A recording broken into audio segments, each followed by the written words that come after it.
En 2019, le studio japonais Pixel entreprenait de rendre hommage au pionnier des beat'em all qui est Kung Fu Master, en produisant Xiaomei and the Flame Dragon's Fist, d'abord sur PC, puis quelques mois plus tard sur Switch, moyennant quelques ajouts. Nourrissant l'ambition d'en faire un titre pour la Mega Drive, les développeurs ont ensuite fait appel à l'éditeur japonais Columbus Circle pour le rendre disponible en version physique. Avant de commencer le test, saluons la qualité globale de cette édition, dont le papier, l'impression, la boîte et la cartouche sont très proches de ce qu'on peut attendre d'un jeu officiel. Les présentations étant faites, passons maintenant au jeu.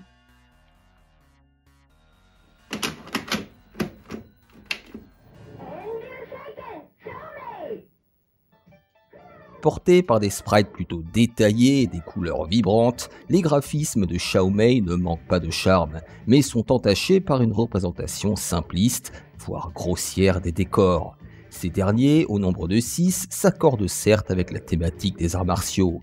Le joueur est plongé dans une Chine traditionnelle, composée de montagnes, intérieures et sanctuaires. Bon point, les cutscenes illustrant le déroulement de l'histoire sont relativement nombreuses et bien dessinées. Par ailleurs, le jeu demeure fluide la plupart du temps, mais souffre occasionnellement de ralentissements lorsque les ennemis s'agglutinent autour de vous, comme si les développeurs n'avaient pas fixé de limite à leur nombre. La bande-son réserve de prime abord une bonne surprise à ceux qui n'en attendaient pas tant. La composition du premier stage se révèle plutôt entraînante, exploitant correctement le processeur sonore de la Mega Drive. Le problème est que celle-ci se répète tout au long des stages, à l'exception des boss. Je ne suis pas sûr que l'on puisse prétexter d'une fidélité aux productions des années 80 pour justifier pareil choix. Saluons toutefois la présence de voix digites, volontairement ou non crapoteuses, ajoutant au charme désuet de cette production. Du côté des contrôles, le jeu est on ne peut plus basique. Vous disposez d'un coup de pied, d'un coup de poing et d'une attaque spéciale, chacun assigné à un bouton.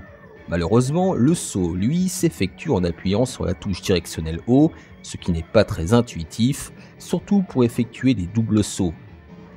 Plus grave encore, la hitbox se montre capricieuse avec certains ennemis, notamment ceux de petite taille qu'il faut frapper en se baissant, ou encore les ennemis volants. Le game design volontairement rétro nous ramène au début des années 80, à l'époque où les beat'em all se déroulaient sur un seul plan.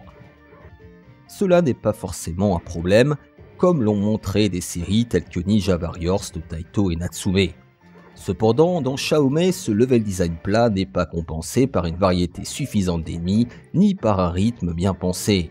Les vagues de PNJ semblent s'enchaîner de manière aléatoire, sans véritable réflexion de la part des développeurs.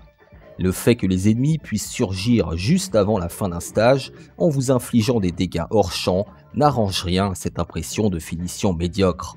Le déroulement du jeu se résume donc à avancer, à frapper au bon moment et au bon endroit. Mais une fois les patterns des boss décryptés, le jeu devient rapidement trop facile, aidé par des continues infinis qui ont tout du pouce au crime.